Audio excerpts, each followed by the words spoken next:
j'ai interrogé des collaborateurs Mhm. pour ensuite, bien sûr, créer une formation sur le management adaptée par rapport aux besoins. Et ce qui en est ressorti, c'est que 9 personnes sur 10 étaient plus que satisfaites de son, Wow. de son manager. Waouh. Donc ça veut 9 sur dire 10, que c'est un c'est joli extraordinaire. taux. C'est Extraordinaire. extraordinaire.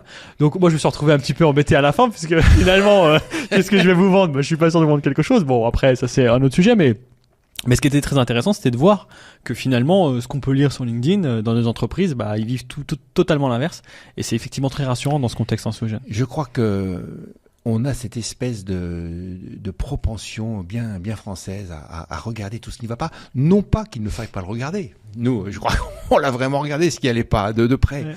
Mais il faut savoir switcher aussi. Ouais, c'est clair. Pour faire de ce qui va pas, comme disait Carnegie, le fameux Carnegie que tout le monde cite, faites du citron une citronnade.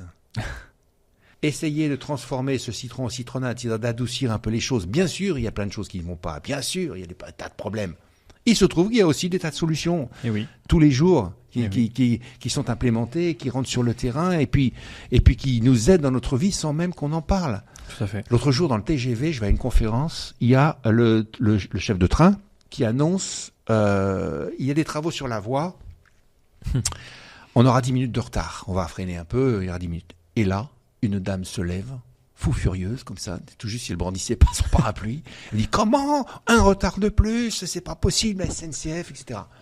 Et puis alors les gens la regardent interloqués, mais personne ne dit rien. Je me suis levé et j'ai dit, madame, c'est 10 minutes de retard. Vous préférez qu'on aille à la même vitesse que tout à l'heure? Comme ça, on ira plus vite sur les travaux et le TGV va dérailler. Vous pensez que c'est mieux?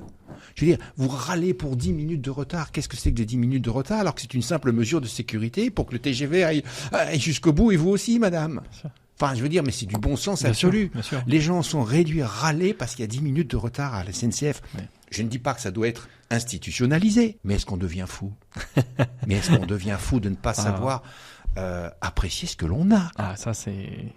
Enfin, ça devient complètement délirant. Apprécier ce que l'on a et tout ce que l'on fait, tout ce que l'on peut faire avec ce que l'on a. Bien sûr. Mais je crois que la gratitude c'est devenu un état d'esprit. Hein.